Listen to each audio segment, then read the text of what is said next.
Bonjour, on se retrouve pour une nouvelle séance de trading en Python avec la plateforme Trading in Python.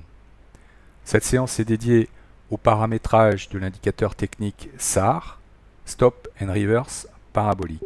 Tout de suite, je lance la plateforme. Je suis avec l'action Walmart sur une échelle de temps, une période d'une semaine, et je regarde dans le passé sur 5 ans. Je lance ma stratégie Stop and Reverse Parabolique et j'enlève les marques de Bill Williams. Ici, on a donc les parties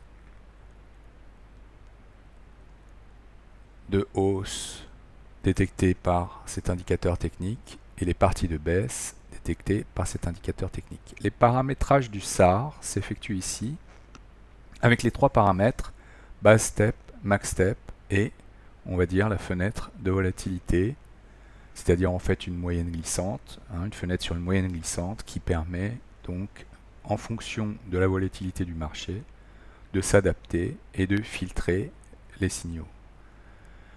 Ici on a des indications qui concernent trois types de marchés, volatiles et leur volatilité, moyenne, très volatile ou peu volatile, pareil pour le max steps et pareil pour la window.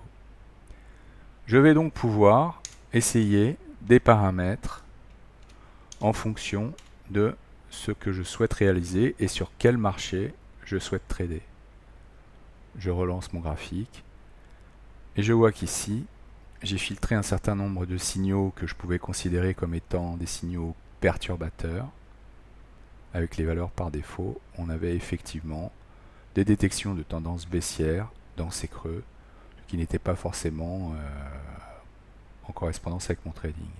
J'ai fait quelques copies d'écran pour vous montrer l'influence de ces paramètres sur la détection des tendances haussières et baissières grâce au SAR. On reprend, on a ici les trois paramètres, base step, max step et la volatilité, et on va les faire varier. Donc on voit que base step passe de 0,1 à 0,15, 0,2, 0,3, 0,3. Je vois ainsi l'influence de ce paramètre qui fait qu'en fait, donc les tendances se rapprochent plus rapidement du prix et donc vont avoir changé de tendance. Mais en fait, on pense que ça a peu d'influence parce que finalement, le SAR, y a pas, vous voyez pas l'inversion de tendance. Vous avez simplement le SAR qui se rapproche plus rapidement du prix. Je reviens avec les paramètres d'origine et je poursuis avec la variation de max step que je fais varier donc de 0,1, 0,15, 0,2, 0,25, 0,2. Je reprends les paramètres de base. Maintenant, je vais faire varier la fenêtre de volatilité, alors qui, elle, a plus d'incidence sur le positionnement du SAR. Plus ma fenêtre de volatilité est grande. À la fin de cette démonstration, je vous montre en fait le positionnement des paramètres pour un marché très peu volatile.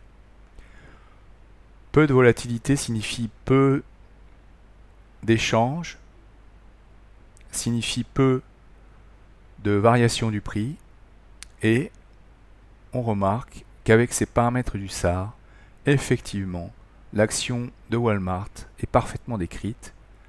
Il y a très peu de faux signaux de déclenchement, de changement de tendance, et vous avez le même en dark mode. Voilà, on vient de voir comment paramétrer le SAR parabolique.